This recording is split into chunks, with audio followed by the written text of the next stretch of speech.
नमस्कार दोस्तों, स्वागत है आपका हमारे चैनल BNK टीवी हिंदी कहानियाँ में। आज की कहानी में आप लोग सुनेंगे बेटी या बेटा। आज लाली दीदी आने वाली है और सुबह से ही तैयारी चल रही है। घर की बड़ी बहू अनीता को सुबह तड़के ही ससुर जी ने बता दिया कि तीनों वक्त के भोजन का मेनू क्या रहेगा।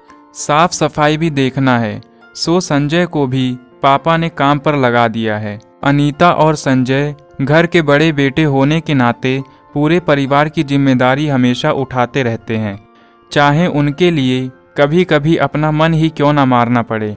लेकिन ना जाने मध्यम वर्गीय परिवार की बड़ी बहुओं को कौन सा अभिशाप प्राप्त है कि कभी उन्हें सराहना ही नहीं मिलती और ऊपर से जानबूझकर कुछ कमी निकाल दी जाती है, ताकि संस्कार के नाम पर बहुओं की सारी जिंदगी खुद को सुधारने में चली जाए और पूरा परिवार अपना उल्लू सीधा करता रहे। चुप रहकर क्रोध और आंसू पी जाने वाली लड़कियां ना तो अंधी होती है, ना बहरी और ना ही मूर्ख। उनमें जितनी सहनशीलता हो उतना वो बर्दाश्त करके पति और उसके परिवार का मान रख लेना चाहती है, लेकिन अंततः वो होती तो मनुष्य ही है।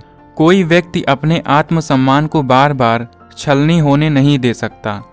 पाप की तरह ही दुखों का घड़ा भी भर जाता है और इंसान अपनी भड़ास निकाल लेता है। कुछ लोग जानबूझकर परिवार के लिए समर्पित बहुओं का आत्मविश्वास हिलाकर रखते हैं, ताकि वो पढ़ी लिखी होने के बावजूद जीवन में आगे बढ़ ही ना सके और तनाव और डिप्रेशन का पुतला बनकर मशीन की तरह ड्यूटी निभाती रहे। समाज में स्त्रियों की प्रगति हो, लेकिन सिर्फ उनकी हो जो अपनी बेटी है। लाली दीदी अपने पति और बच्चों के साथ एक हफ्ते के लिए आ गई है और सभी मेहमान कक्ष में बैठे हैं। ज्यादा काम होने के कारण अनीता अभी अभी स्नान करने गई है। थोड़ी देर हो गई क्योंकि ससुर जी ने स्वागत के लिए लंबा चौड़ा मेन्यू थमा दिया था। बेटी लाडली जरूर है, लेकिन उसे और मेहमान जी को एक कप चाय देने के लिए भी माँ जी अनीता का इंतजार कर रही है। संध्या पास में बैठी दीदी की चटकारी में मीठी मीठी बातें तो कर रही है, लेकिन माँ जी को हिम्मत नहीं कि उसे चाय पानी के लिए बोल दे, क्योंकि घर का लाडला सामने ही बैठा है और संध्या उस लाडले की मोहब्बत है। ना जाने उसने कौन सी घुट्टी पिला रखी है कि सभी उसकी तारीफ करते नहीं थकते और वो खुद पलंग तोड़ते नहीं थकती। अनीता जल्दी से तैयार होकर हाथ में गाजर के हलवे की कटोरियां ट्रे में लेकर मुस्कुराते हुए आ गई। दीदी, हम सुबह से आपकी प्रतीक्षा कर रहे थे। हाँ अनीता आ गई, कैसी हो? दीदी ने कहा। माँ जी भड़क उठी। श्रृंगार हो गया महारानी का, तो मेरी बेटी की आवभगत भी कर लो। समय से तो कुछ करना नहीं है और मासूम सी सूरत बनाकर अच्छा बनना है। मैं तो कहती हूँ मेहमान जी कि बेटों से अच्छा भगवान बेटियाँ दें। शादी के बाद भी फोन करके खबर लेती रहती है, फिक्र करती है। अनीता का अपमान दामाद के सामने भी हुआ। सुबह शाम के ताने तो जैसे माँ की हॉबी हो। यह सोच संजय से बर्दाश्त नहीं हुआ। सुनो माँ, ये जो आते जाते अनीता को ताने मारती हो ना तुम, और बैठे बैठे जिंदगी के मजे भी ले रही हो, तो अब अपनी सेवा बेटी से ही करवाया करो। जब तुम्हारी नज़र में बेटी ही अच्छी है तो उससे उम्मीद रखो और अनीता को मुक्त करो।